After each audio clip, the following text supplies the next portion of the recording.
It's a very good morning, a very good afternoon, or a very good evening, depending on where you're dialing into from our coaching cafe today. Welcome to you all. This is Natalie Ashdown here with you from Open Door Coaching, joined on the line by Paula Jones Hunt, our resident HR specialist. And today we are covering what are you not saying, taking a deeper look at active listening. So before we begin, let me acknowledge the traditional owners and the custodians on the lands on which we're meeting today, their continuing connection to the land, waters and communities of Australia, and the lands from all around the world where you're joining us. We've got Singapore, we've got California, lots of different people joining us from all around the world. We pay our respects to them, to elders, past, present and emerging, and elders from Indigenous communities from all around the world.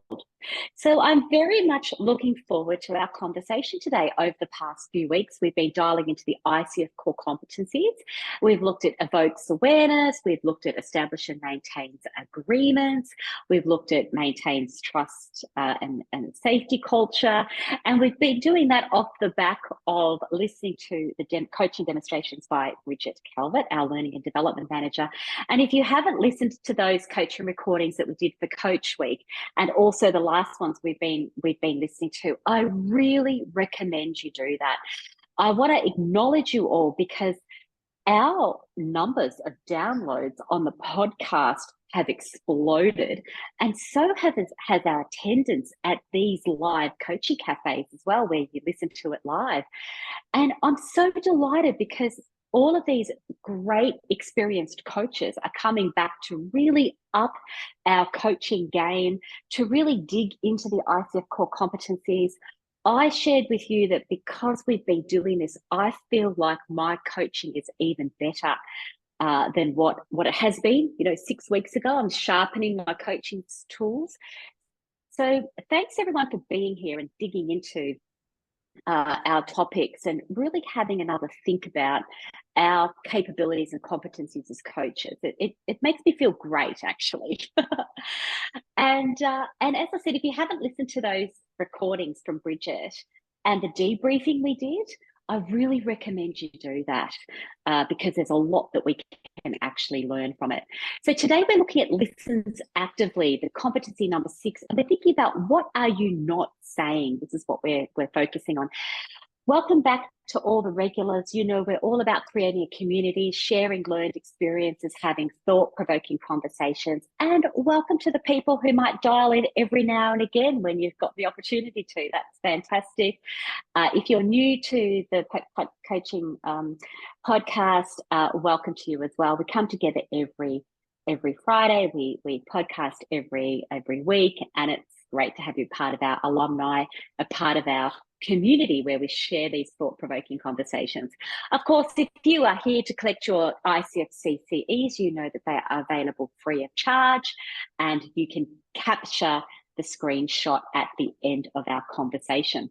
All right, I'm excited because as I mentioned, just as we were warming up, we have a lot of very experienced coaches on the line.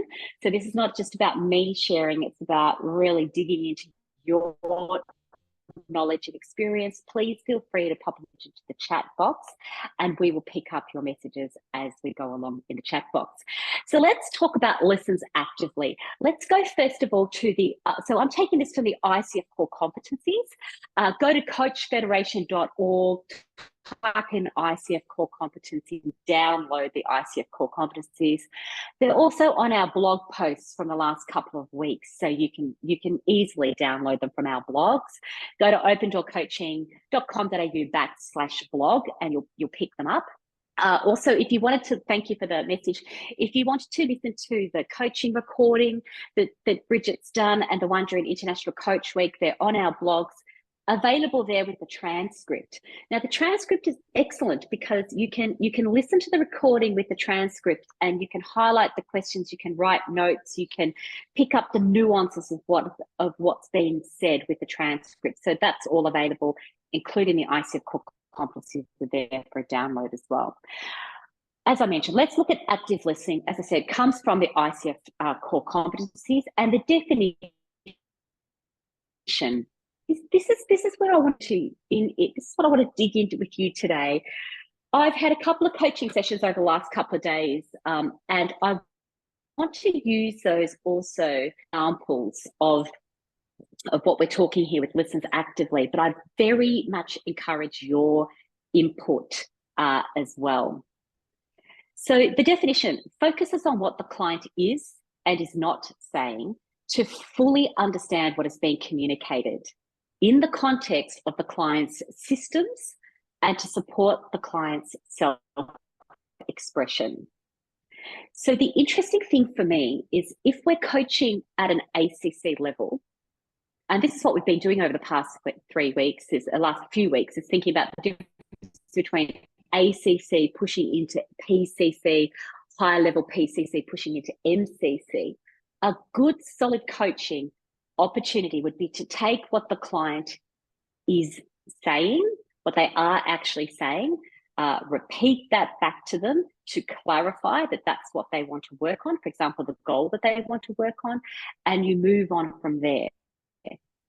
As you know, with the work we've been doing around evokes awareness, listen to the podcast from a couple of weeks ago, we are trying to, at the higher levels of coaching, also evoke awareness. And we're trying to listen for what is not being said. Now, what we have to watch out here is that we're not making stuff up. And that's really important, that we're not going, oh, so what you're not saying is blah, blah, blah. Now, I know none of you would do that, but it's a few nuances here that I want to actually offer you for us to think about when we go. So that's the definition. It's what is the client saying and what is not being said to fully understand what's being communicated. This is what listen actively means in terms of the definition in the context of the client's support systems, in the context of where the client's coming from, and to support them to be able to express what they're actually trying to say. So let's take a look now at the detail. So as you know, the ICF Core Competencies have got the definition, and under it, it's got different, I call them the elements, the behavioural things that we're going to see, the behavioural elements. And I want to dig into each of these behavioural elements. And Paula, I encourage you to jump in and encourage everybody to jump into the chat as we talk about this. So if we are listening actively, the coach is considering the client's context, identity, environment, experiences, values, and their beliefs to enhance the understanding of what the client is communicating. So this is where we're probably going to ask our great questions, our evoking awareness questions, to understand more about the context, the identity, the environment, experiences, values, and beliefs. And we're trying to enhance our understanding of what the client is communicating. So what does this mean practically? For me, it's like, what I'm hearing is, and tell me if this makes sense to you at all. What I'm hearing is within a setting. So I know there's a couple of people from Air Force on the line. Welcome back. When I listen and I'm at Air Force, what I'm hearing is placed within the context that I'm actually working within, the environment, the experience, the values, the beliefs of the work around Air Force. So people know that we also coach at CSIRO. When I'm listening to the client, it's within the context of CSIRO, which is very different from the context of Air Force. Now, I don't need to be labouring the point. What we have to be careful about here is that we're not making assumptions. We're listening openly, and we're not casting judgments, and we're not making stuff up. We're not going, oh, that's CSIRO, therefore that's blah, blah. That's not coaching, and it's not active listening, or it's not listening actively. Paula, am I making any sense here? Can you just sanity check me here? You are making sense, and it is important to not be putting your own overlay over what you're listening to. So it's actually about that's what I'm trying to say. Yeah. So it's the what am I actually hearing versus what do I think I'm hearing because I know extra information. Is that Yes, are we thank in you. the That has same really pocket? summarized it. Yeah, that's exactly right. That's really summarized it. Thank you. Yes, because if you are starting to insert and put some other thought process into this, then you're not actually listening. Now, everybody that's worked with me knows I have an issue with the word active listening because I think if you're too active when you're listening, then you are doing all of this other stuff. So it's about how do we just sit in the context without adding extra stuff in. And what you've just said there is a really good summary. So I would rather us just listen rather than the active listening, but that's anyway, let's not get caught up on that. So that's the first part of it. Reflects and summarizes what the client communicated to ensure clarity and understanding. So we do that, and it's very nice. And it's very good coaching that we hear on a daily basis where we're reflecting and summarizing what the client's communicated so that we can ensure we're actually understanding this. So a good solid ACC will do a nice little summary and reflection. What we have to watch out for is that we're not inserting ourselves into the conversation and doing too much talking. So what happens is rookie coaches often go into a really big, long summary and paraphrase. And when I'm doing coach training, I try to get them to hold back. They don't need to do as much. So part of our development is to hold back on the actual amount of summarizing, paraphrasing, reflecting that we're actually doing, hold back from that. The next level up is what they're saying, and it's what. So we'll have a look at that in a second. It's how do we listen fully to ensure that we have the clarity of what they're saying without doing too much talking. The next part of it is recognizing and inquiring when there is more to what the client is communicating. So a good example is literally the coaching session I just had just before we came onto the Coaching Cafe. Recognizing, so you're listening fully to what the client is saying. And then you're recognizing that there's actually perhaps more to this. So we're going to ask that good question, but we've heard something and we're going to give that back to the client because we recognize there could actually be more to this. So for example, the client that I was coaching was talking about just recently, was talking about the need for robust discussions in the team. Robust discussions, and talking about the silo mentalities within organizations. So we need to have robust discussions. People aren't willing to have robust discussions. They're kind of protecting their silos, which takes away from the performance of the team at a senior level. And he throws in this kind of side comment. And he says, so they're all operating as silos. They're not taking advantage of what we can do collaboratively as a leadership team. And he says, but I suppose it just, then he throws away this comment. He says, oh, you know what? I suppose it just depends on how we define success. And then he carries on into more about what's happening in the organization.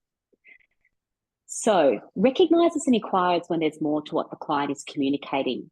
Just in that little example, can you hear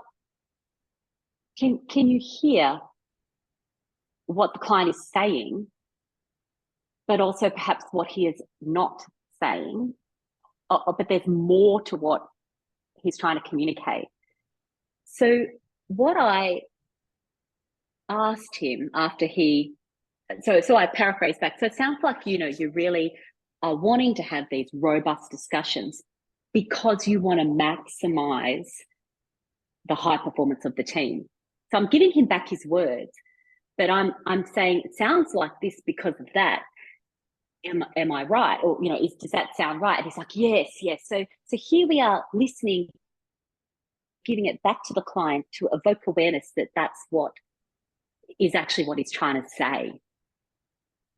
But then the more to what the client is communicating is that throwaway comment that he made about, I suppose it depends on how we define success. So I will pick that up and ask him, it's interesting to me, and I'm curious, using Bridget's beautiful terminology, it's curious to me too about how that links to the comment you mentioned about how you define success. So what more would you like to offer around how you define success, or how do you define success?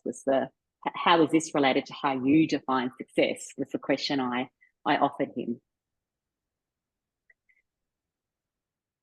Let me pause for a minute. Hopefully that makes sense. It's probably very obvious to a lot of the experienced coaches on the line, but I'm trying to delve into these nuances to demonstrate what we're talking about here in the ICF Core Competencies. Paula, do you want to jump in? Yeah, I think it's about I think it's about that throwaway comment. I actually think listening to people's throwaway comments are actually more valuable than what they think they're trying to say when they're saying it. Because a throwaway comment is sometimes the subconscious saying it, and it just comes out. Because I actually think if you think about robust conversations, and I'd love to know what he felt it was included in a robust conversation. But when you throw away a comment like, but I guess that's something about, how you measure success. Now when you're measuring success, you're also delving into values.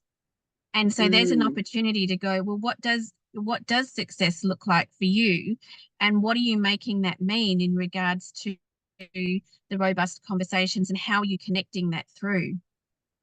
Yeah, there's more to it. There's more to this conversation than just talking about having robust discussions. And we did unpack what that all means, like what a robust discussion looks like, and for what purpose do we want to have robust discussions. So there was some good coaching, I think. Sorry, that sounds like I'm talking about how good I am as a coach. There's some good questions that we added in there, that I added in there and then looped back, because as we said, that's where the more comes out to it. And Roberta, thank you. You've kind of described it as, I like to say, we're listening for the song beneath the words. The meaning, the song, the meaning. And it's actually, we're listening for it without, like, still being fully present. So we've got to watch ourselves here. We're still being fully present, but we're listening for that. Yes, I like what you said there. Without inserting ourselves is the key. Without making stuff up in our head, that's the key. And I think, Natalie, you just hit the nail on the spot.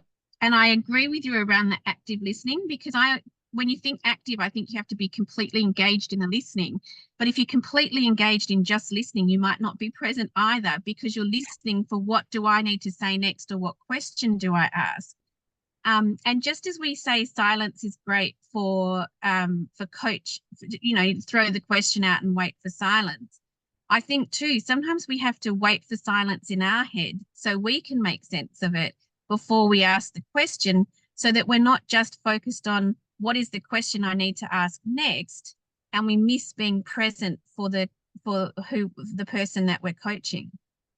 Yes, that's really lovely what you say there, Paula. And I do agree. Bridget and I were just having the conversation yesterday about sitting in silence, how comfortable she is in sitting in silence. And, as the introvert, but also me as the extrovert, very comfortable in sitting in silence. So even it doesn't matter about our personality preferences here. It's about how we show up as a coach from that regard. Yeah, thank you. I think also I relate to your comment, Paula, about thinking about the next question. So that is okay, and it's great coaching in the you've just graduated from your certificate for and workplace and business coaching. So it's great coaching at the ACC level. There's nothing about that, thinking about the next question. What we are trying to do, though, is we expand our coaching skills and coaching ability. As you'll know, the questions are born out of what we're actually hearing, and that's where the coaching presence comes into it. So the paraphrasing, the questions are coming from what the client says. And of course, that comes with experience. David, you're right. It's particularly hard when you're coaching someone who says a lot. I know, I feel like it's just I'm like a bucket. There's a bucket in front of me, and all of those words and everything's just pouring into that bucket. And now I've got this massive bucket. So what I try to do there is get then the client to paraphrase and summarize, because there's so much in that bucket. So what is the real issue here? What's the real question here? Or how would you summarize everything, that you've just added? And as you say, it's waiting for the gap, retaining the points, thinking about the right question. Yes. So I agree with you. When there's a lot, I tend to just go, well, there's a lot, something like, well, there's a lot that you've mentioned. You've mentioned X, Y, Z, W, how would you summarize that? Or from what you just shared then, what is this really about? Or what is it you want to achieve then? Or so you just try to go, well, you take that and you summarize it, because there's so much. So yeah, good tip. Yeah, thank you. Now, the next one, I think, the next two, I think, are really critical here. So the coach notices and acknowledges and explores. I love the reminder to ask them to summarize if they've talked a lot. Yes. Thanks, Roberta. So here's the thing.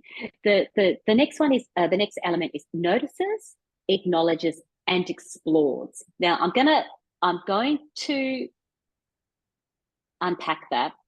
Explores the client's emotions, energy shifts, non-verbal clues, and others' behaviors. Now, this was the difference between when I went from PCC to higher PCC. I started to actually really understand and get this element. So we could notice. Now, let me give you an example.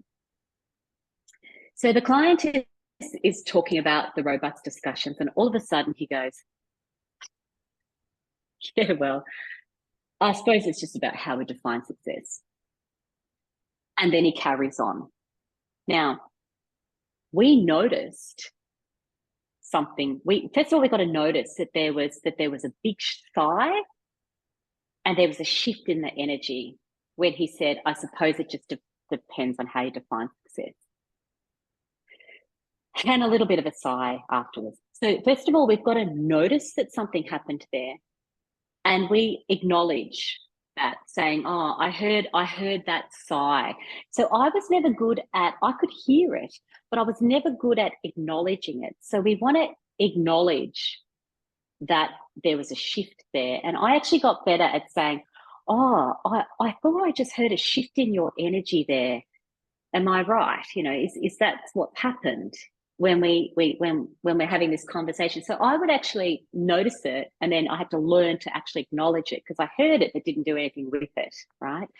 And then the next thing is to actually explore it. Now, remember what we've done about evoking awareness. And this is where I think my coaching really changed, and I need to sharpen up as well, like all of us. Explores the client's emotions, energy shifts, their non-verbal clues, or other behaviors. So that's where we might say, oh, that sounded like an energy shift to me. It sounds a bit heavier, or it sounds a bit different from what you were saying previously. Is that something you want to explore? Is that something you want to talk more about? How do you define success then? So see how I'm going, well, here's what it is. Let's go into what that actually means. And then he talked about how he defined success, and then he talked about leading a cultural change. And you could see him start to light up when he's talking about leading cultural change.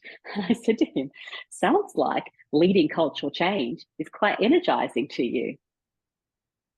So, and I'm just saying, sounds like, I mean, I'm feeling energized by the conversation. Watch that we don't stick ourselves into the conversation, because if anyone talks about cultural change, of course, I'm going to get excited, aren't I? Right? So if I get excited and insert myself into the conversation, now I'm not listening. So it's like a kind of a dance that's going on. And it is a dance, really. Yeah, thank you. Everyone's picking up on these points, which is great. I'm trying to go slowly here because I'm excited to tell you all this stuff and share and get your ideas. But let's unpack it. So I said to him, "Oh, sounds like it, the thought and actions around leading that change is quite energizing for you. Is that what I'm hearing?" And he says, "Yes, actually, that's what it's about. I don't want to be in this space. I want to be in this space." So in that leading that cultural change. And then he goes straight into, maybe I could send, and he's going straight into actions now. So from that awareness of the listening, noticing the shift in the energy and drawing it to his attention, he's gone straight into actions about what he can do there. And of course, that then leads us into, creating the actions around the ICF Core Competencies as well. Now, I'm coaching over teams, so I can see him as well. I can pick up on those nonverbal clues and other behaviors that I'm seeing as well. As I said, I'm laboring this because that was the difference in my coaching when I kind of started to hit the more needed to expand my coaching ability, was the acknowledge and explore. Let's not just let it go and move on and find the next question. It was, let's stay in this space. Actually, let's explore and evoke awareness, as Bridget does so beautifully. Let's evoke awareness in this space. Okay, pausing for more comments. Paula, jump in. No, Nellie, I don't have anything because I was just really listening to what you were saying and taking it all in and thinking about, what does this mean for me? So I hope all the other coaches on the line are enjoying this as well, because it's those really subtle things that move you from a good coach to a great coach to amazing. And I really love us diving into these areas to go, let's really go in and think about, and it's that opportunity to go, what do I know about what I'm doing, and how might this be different for me, and how could I grow slightly differently as I'm going along? How do I think about this differently? What questions could I ask in this space that would make a difference to my coaching? So thank you. Thank you. It's lovely of you to say. Number 5, integrates the client's words, tone of voice, body language to determine the full meaning of what's being communicated. So it's very similar to our notices, explores the shifts and the nonverbal cues. But this is now just expanding it out to the words, the tone of voice, the body language. So to communicate the full meaning of what's being said by the client, and remembering that our topic of the day was what was not being said. So when the person that I was coaching is talking about robust discussions, difficult conversations, we need to be psychologically safe, depends on how we define success. There's to get the full meaning of what's being communicated, I need to, as the coach, be picking up on all the bits and pieces. We know about verbal and non-verbal communication skills. It's more difficult over Zoom. What I'm thinking about is when I can see the person on Zoom, where are they looking? So those of you that know the VAKAD, and there's lots of people that understand neuroscience on the line as well, it's have they wandered when they're talking? Have they wandered off into the future? Have they wandered off into a better place? Are they imagining? And the number 6 here is notices the trends in the client's behaviors and emotions across the sessions to discern the themes and patterns. So I notice with this client, when there's some bigger picture thinking going on, he kind of wanders off, if that makes sense, wanders off into the future. And he's thinking upwards and towards the future. and I'm not doing full on eye accessing patterns or anything like that. I don't do that. But he's so now what I'm listening for is what I'm picking up on is he's wandered into that. And if you can see me, I've wandered off into the future as well. So he's wandered off into that space, thinking about what could be possible here. And then the question comes. So when you think about leading cultural change and how you define success, I wonder what's possible. So the beautiful question comes because he's wandered. And so it's part of the whole experience, the tone, the language, the full meaning of what's being communicated. So what's being communicated now in terms of the client's patterns, behaviors, and emotions is what could be possible. So he's giving me that communication without even saying it. I'm not sure if that makes any sense. I hope it does. It's almost like you need to see it and pause and go, this is what's happening. But what I'm really trying to do here is just offer some more insights about how we can stretch, expand, things to think about. As I said, go back and listen to Bridget's coaching recording. And when you listen to it now, listen to the lens with the active listening, and you will hear what she's actually doing there. And I hope you expand your coaching and awareness because of it. We are right on time. Let's see if there's any other thoughts or questions coming from the floor. Paula, any final questions or thoughts? No, just a thought that these are such valuable sessions to be able to jump in and I mean, I'm honored to be a part of it, and the opportunity to delve into them is amazing. Thank you. Yeah, and I've been really genuinely excited by as I said, the number of people joining us and the number of downloads we're getting and the number of very experienced coaches that are coming back to expand their awareness, to sharpen their coaching. I'm really in this zone right now. So thank you everyone for joining us today. Enjoy your coaching, and we look forward. Oh, we're on a break for 2 weeks. So we look forward to catching up with you when we come back from a break.